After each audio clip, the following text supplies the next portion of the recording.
Hello class. Welcome back बच्चों। तो पहले बच्चों स्टार्ट करते हैं नया लेक्चर। बेटा नए लेक्चर में अनएम्प्लॉयमेंट आज इस चैप्टर को खत्म कर देंगे। ठीक है जी। कल भी काफी बड़ा लेक्चर था, आज भी काफी बड़ा लेक्चर होगा। बचे हुए सारे टॉपिक आज फिनिश कर देंगे। एनसीईआरटी से चैप्टर खत्म, नोट से चैप्टर खत्म। पास्ट ईयर क्वेश्चन में काफी क्वेश्चन नए देखने को मिलेंगे, वहां पर चर्चा बढ़ेगी। वहां पर भी 2 दिन की चर्चा है।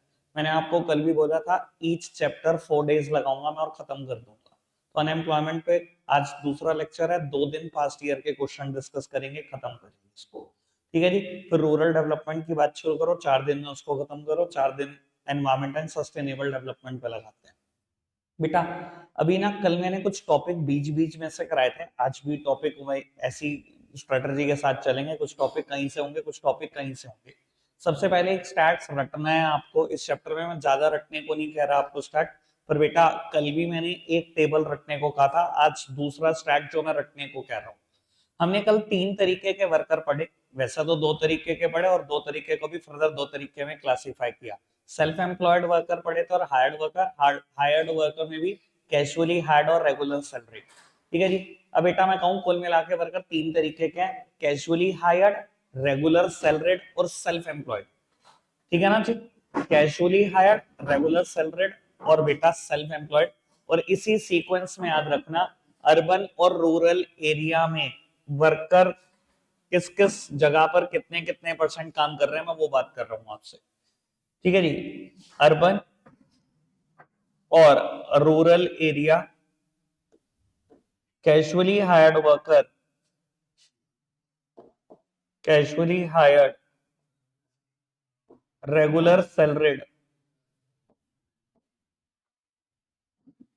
और सेल्फ एम्प्लॉयड। सेल्फ एम्प्लॉयड बेटा सामने देखना, ये स्टैट याद रखना है। मैंने कैसे याद किया, मैं थोड़ा सा आइडिया ये भी दे देता हूं आपको। मैंने तो ऐसे ही याद किया, ये 15% है, ये जस्ट डबल से बस थोड़ा सा ही कम है। 15 है तो 29 है, ये 38 है तो ये 58 है। अब बचा हुआ पोर्शन जो भी होगा वो कैलकुलेट कर लेना। शायद ये 47 आएगा और ये शायद 19% आएगा क्या, 17, जो भी आएगा 17% दिख रहा है। ठीक है जी। 15, 29, 47, 17, 38 और 58, नहीं 13 आएगा। 13 आएगा, 13, सॉरी सॉरी। ठीक है जी।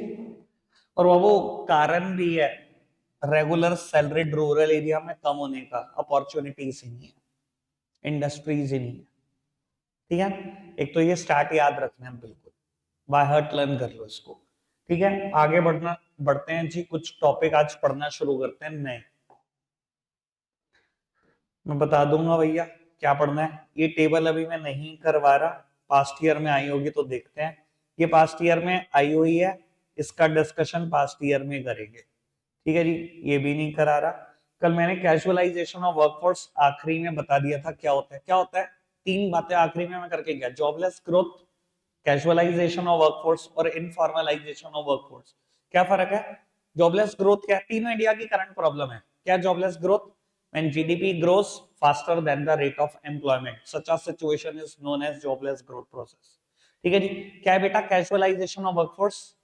when casually hired worker out of the total workforce is risen over time. बेटा कैजुअली हायर्ड वर्कर दिन ब दिन बढ़ते जा रहे हैं, सेल्फ एम्प्लॉयड गिरते जा रहे हैं, रेगुलर सैलरीड गिरते चले जा रहे हैं। बहुत खराब सिचुएशन है इंडिया के लिए। और तीसरी बात informalisation, when the people find more job in the informal sector of the economy than the formal sector in the of the economy. बेटा फॉर्मल सेक्टर या ऑर्गेनाइज सेक्टर एक बात है, ठीक है ना। इनफॉर्मल सेक्टर, अनऑर्गेनाइज सेक्टर एक ही बात है। क्या फर्क है बेटा? क्या होता है फॉर्मल सेक्टर? चाहे आप प्राइवेट सेक्टर हो चाहे पब्लिक सेक्टर हो, अगर आपके पास 10 से ज्यादा एम्प्लॉय काम कर रहे हैं तो आप फॉर्मल सेक्टर में हो। ठीक है ना। इनफॉर्मल सेक्टर में बिलो 10 पीपल काम कर रहे होते हैं। साथ ही साथ बेटा वहां लेबर यूनियन, ट्रेड यूनियन नहीं बना सकते। ठीक है जी, ना लेबर लॉस का कोई बेनिफिट मिलता। तो इनफॉर्मल सेक्टर खराब ही होता है बेटा। ठीक है। अब एक काम करना, फिलहाल ये लाइन पढ़ना। Scholar calls the process of moving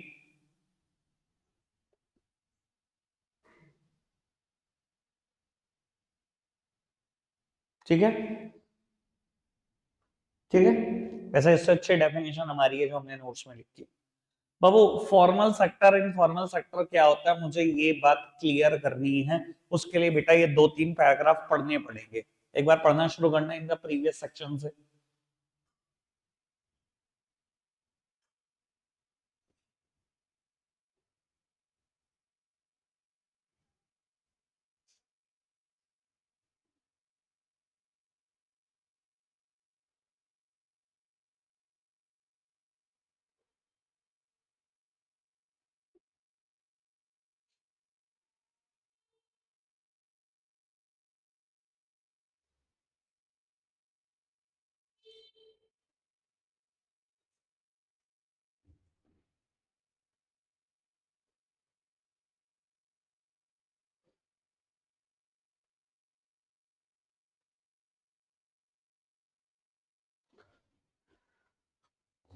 पढ़ रहे हैं?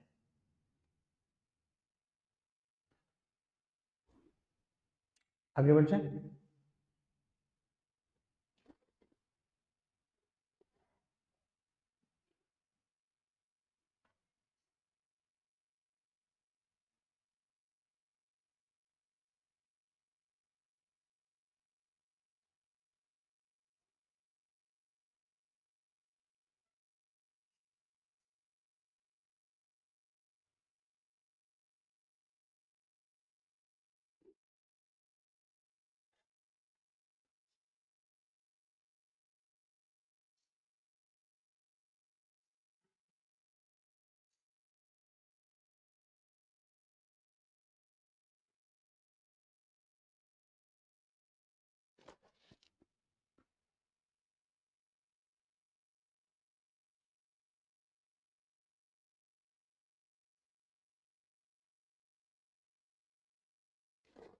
कोई दिक्कत?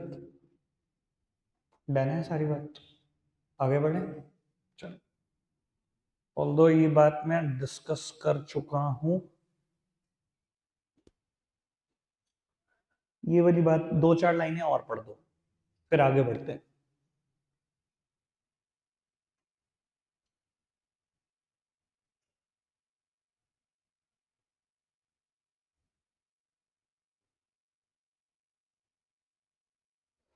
बस चार्ट चोट कुछ नहीं देखना, आगे बढ़ जाते, छोड़ते हैं इसको। ठीक है जी, अब मुझे क्या पढ़ाना है मैं ये भी बता रहा हूं आपको। 1 मिनट रुक जाओ बेटा। अनएम्प्लॉयमेंट टॉपिक पढ़ना शुरू करेंगे। दो तरीके की अनएम्प्लॉयमेंट डिस्कस की गई होगी, एक डिस्गाइज अनएम्प्लॉयमेंट और एक सीजनल अनएम्प्लॉयमेंट। ठीक है जी, ये दोनों बेटा अनएम्प्लॉयमेंट पर्टिकुलरली रूरल एरिया में ज्यादा देखने को मिलती है। डिस्गाइज अनएम्प्लॉयमेंट तो सब समझते हैं क्या होती है। when the number of person engaged in a job is much more than actually required to accomplish it, यही होती है ना disguised unemployment. If some of them are withdrawn, the total output will not fall. बात simple सी यही है। एक farmland है, 10 लोग लगे हुए हैं, एक ही परिवार के खेती कर रहे हैं। अगर बेटा 4 निकाल भी दिए ना, आउटपुट गिरेगा नहीं। जितने 10 लोग प्रोड्यूस कर रहे हैं और जितने 6 लोग प्रोड्यूस कर रहे हैं बिल्कुल बराबर है। तो भैया बेयरली अगर आंखों से देखोगे तो आपको लगेगा 10 के 10 लोग एम्प्लॉयड है। पर बेटा अगर थोड़ा सा टेक्निकल हो जाओगे तो पता लगेगा 4 लोग बेटा डिसगाइज्ड अनएम्प्लॉयड थे। ठीक है ना जी। सीजनल अनएम्प्लॉयमेंट क्या होती है बेटा? सीजनल अनएम्प्लॉयमेंट जनरली फार्मिंग के केस में ही होती है। आप देखते हैं बेटा कि अगर कोई फार्मर एक ही क्रॉप प्रोड्यूस कर रहा है, सिर्फ एक, मल्टी क्रॉपिंग में बिलीव नहीं कर रहा, पूरे साल भर में एक ही क्रॉप कर रहा है, तो एवरेजली वो 5 to 7 मंथ अनएम्प्लॉयड होता है। 5 to 7 मंथ मतलब बहुत कमाल की बात है। और मैं तो देखता हूँ भैया कि जितनी भी लेबर यहाँ पर आ रही है हमारी सिटी में, भारत माता चौक पर आकर ये काम ढूंढ रहे होते हैं, ज्यादातर किसान है जो किसी ना किसी गांव से आए हुए हैं। ठीक है ना जी। और मार्च मंथ, फेब मंथ में आप देखना बेटा, जब गेहूं की कटाई शुरू हो जाएगी ना, लेबर नहीं मिलती यहाँ पर, होती नहीं लेबर। लोग ढूंढ रहे होते हैं तब लेबर नहीं मिल रही होती, और आगे पीछे लेबर ही लेबर है। ठीक है ना जी।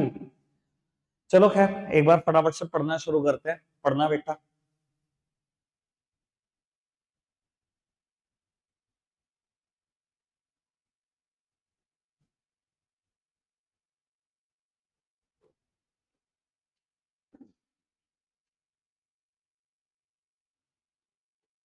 आगे बढ़ते हैं।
ठीक है,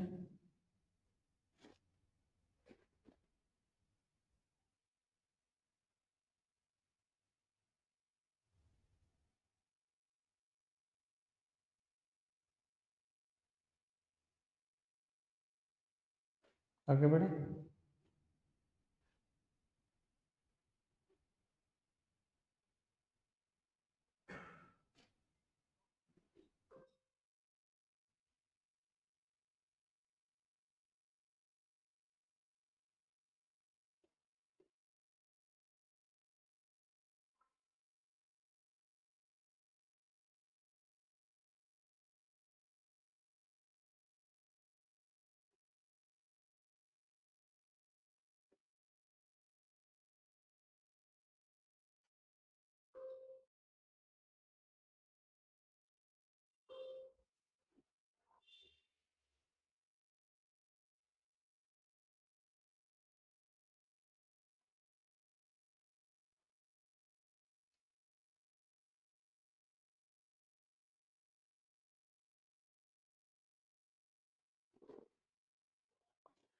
लास्ट लाइन का स्टार्ट याद रखना, 1950 का।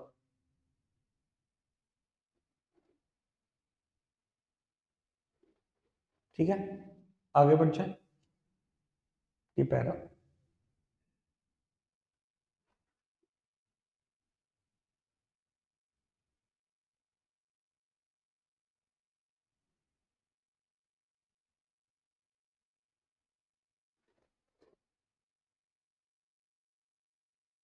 ठीक है, सीजनल अनएम्प्लॉयमेंट की बात कर रहे हैं। ठीक है, चलो पूरा करना।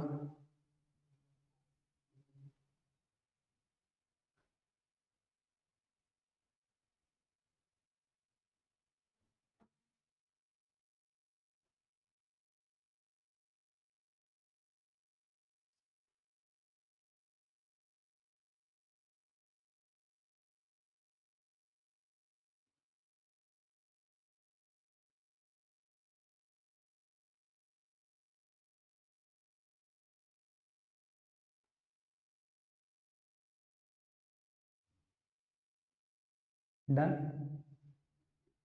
लास्ट टॉपिक, यहाँ से कुछ ना कुछ मेरे को लगता है पेपर में जरूर आना चाहिए, जरूर 100%। Government and employment generation. बेटा, गवर्नमेंट जनरेट करती है एम्प्लॉयमेंट या तो कुछ स्कीम से, जिसमें से एक स्कीम इस पैराग्राफ का पार्ट है, नोट्स का भी पार्ट है, मनरेगा जिसको हम बोलते हैं, लिखते हैं एमजी नरेगा, मतलब Mahatma Gandhi national rural employment guarantee act. ठीक है जी, बोलते हैं मनरेगा है। ठीक है, क्या थी मनरेगा स्कीम, किसी को पता है? 100 डेज गारंटेड एम्प्लॉयमेंट देती है, 100 डेज गारंटेड एम्प्लॉयमेंट देती है। आप बेटा रूरल एरिया में रहते हो, आपके पास कोई काम नहीं है, कोई नौकरी नहीं है, सरकार गारंटी देती है 365 में से 100 दिन आपको काम हम दिलवाएंगे, प्रोवाइडेड कि आपको उन एरिया में रिपोर्ट करना पड़ेगा जहां ये स्कीम चल रही हो। हर एरिया में नहीं चलती, हर रूरल एरिया में नहीं चलती स्कीम। जिस भी रूरल एरिया में चल रही हो आप वहां रिपोर्ट कर दो, हम आपको 100 दिन, मिनिमम 100 दिन काम पक्का दिलवाएंगे। काम आपसे क्या करवाते हैं बेटा? इंफ्रास्ट्रक्चर रिलेटेड काम कराते हैं। ठीक है ना जी, सरकार किसी ना किसी गांव में कोई ना कोई इंफ्रा डेवलप कर रही होती है, चाहे सरकारी स्कूल बनाना, चाहे सरकारी कॉलेज बनाना, चाहे सरकारी हॉस्पिटल बनवाना, चाहे रोड बनवाना, तो आपसे क्या किया जाता है? अनस्किल्ड काम ही कराए जाते हैं। ठीक है जी, ईंटों को उठवाया जाता है, दूसरी जगह पे पचवाया जाता है, या रेता उठवाया जाता है, या सीमेंट उठवाया जाता है, काम ऐसे ही कराया जाता है। 100 डेज मिनिमम आपको काम सरकार दिलवाती है बेटा। ठीक है जी, ये थी एमजी नरेगा स्कीम। ठीक है, इसके अलावा सरकार बेटा डायरेक्ट और इनडायरेक्ट भी एम्प्लॉयमेंट जनरेट करती है। वो एक बार हम एनसीईआरटी का एग्जांपल पढ़ ले, उसके दोबारा उसके बाद में एनालिसिस करूंगा। वैसे वो पढ़ते ही समझ में आ जाएगा। ठीक है जी, फिर भी मैं एनालिसिस कर दूंगा, एक बार आप यहाँ से पढ़ना शुरू करना।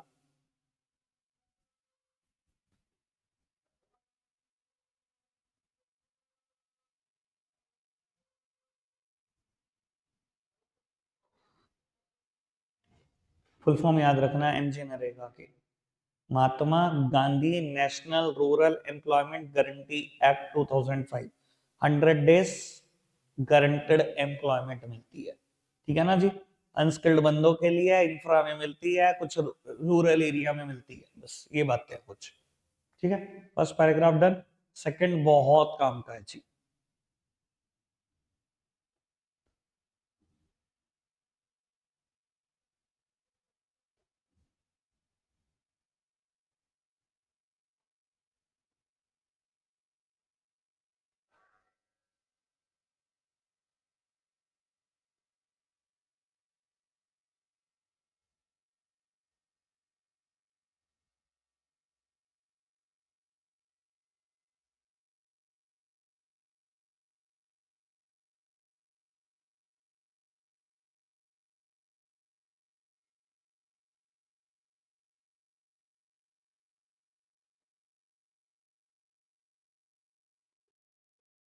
आगे बढ़े,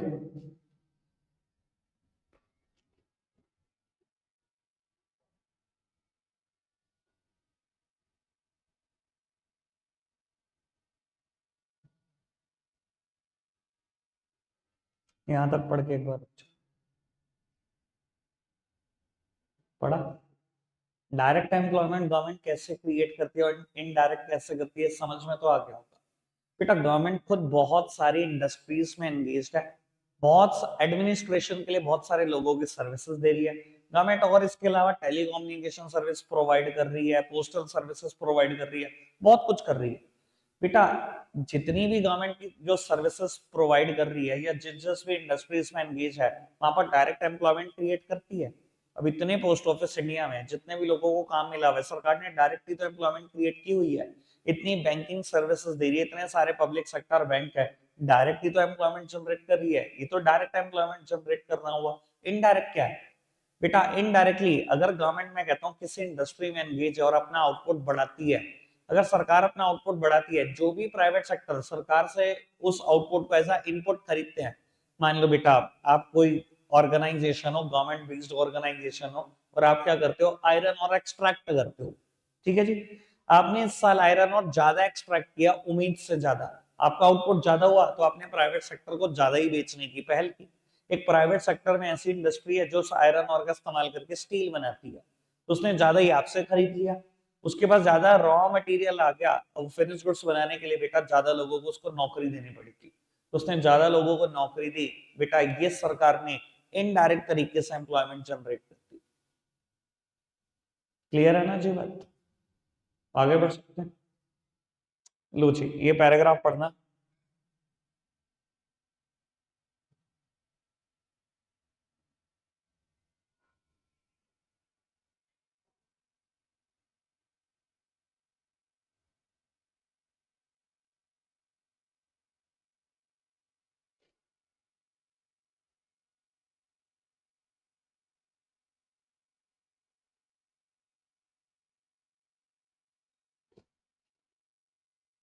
डन, रखते हैं आज के लिए इतना ही है प्यारे बच्चों, बाय बाय।